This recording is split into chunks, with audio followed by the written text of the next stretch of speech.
Good evening, everyone. NMU women's basketball head coach Troy Mattson has been suspended for the next 4 games for comments he made about the Wayne State team and star player Sharita Brown during last night's press conference after the Wildcats lost to the Warriors 69-57.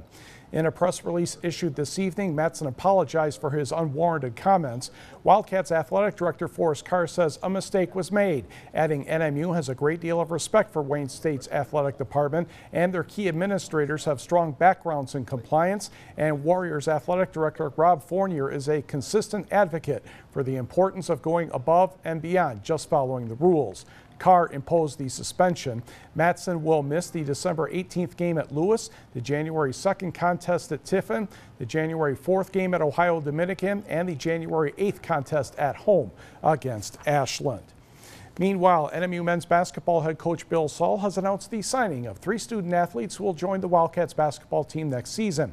Veas Grazoulis is from Marquette Senior High School. He's a 6'10 center who was named second team All Great Northern Conference as a junior, scoring 175 points with 85 rebounds and 17 block shots, shooting 71% from the floor. Kenton Mack is a 6'1 guard from Algonquin, Illinois, who has been coached by former Wildcat Jimmy Roberts. Mack led his high school team to an 18-14 record last year. Akeem Niang is a 7'1 center originally from South Sudan. He's playing for Moose Heart Academy in Illinois. Shot 47% from the floor, averaging 8.2 rebounds per game last season. And Moose Heart had a 29-3 overall record in the Class A Illinois State Championship. To boys high school basketball, Escanaba traveled to the Keweenaw tonight to take on the Houghton Gremlins.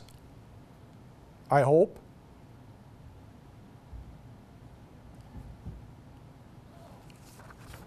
No? Okay. Do we have Kingsford Negaunee? There's Negaunee and new coach Dan Waterman. Chris Roll in the third quarter will drive to the basket a little bit, gets it over to Nick Gladowski, and despite being pressured, he rolls it up and in. This was a low-scoring game in the third quarter. Rob Lloyd, Jay Laurie, he's double-teamed. Dylan Tassin from the outside knocks it down. Then moments later, Dan Waterman gave us one of those faces he usually does when he isn't happy with the referees. Dylan Tassin, the bounce pass to Jay Laurie. He lives on the block, and Jay goes up strong, puts it in, and the foul. He missed the free throw, but Negaunee led 30-23. Then at the end of the quarter, Gladowski roll. Noah Voss, like a boss, knocks it down. Kingsford closes within 32-28, but the Miners held the Flivers to just 6 points in the fourth quarter, and Negaunee won 51-34.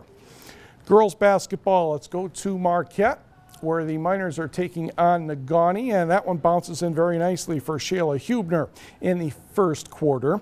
Alita Johnson will just miss, and Courtney Finola will get the rebound, puts it back in off the window. Miners with a 7-4 advantage. Coaches Brandon Sager of Negaunee and Ben Smith of Marquette color coordinating their vests and shirts for tonight's game. Not sure that was planned. Amber Hubner with the layup, but Negaunee still had the lead at 9-8. Alita Johnson tries to slow down after a fast break opportunity, but Hunter Vitola steals the pass, and she will go in for the layup. Closer to the end of the quarter, Courtney Finola appears to be in trouble until she finds Haley Vizat open for the bank, and the bank is open at night in Marquette. 12-10 Negaunee. Marquette scored 3 to take the lead after one quarter. Then Marquette pulled away to win 62-36. The Houghton Gremlins hockey team off to a very good start this season, entertaining Calumet tonight. 5-on-3 power play for the Copper Kings.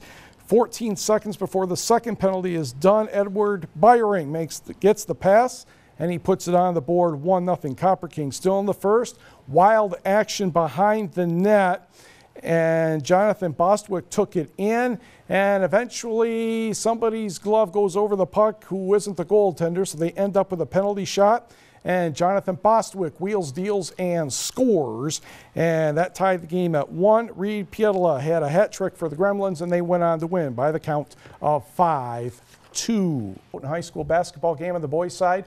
Escanaba 105, Houghton 69, all kinds of players in double figures in that one.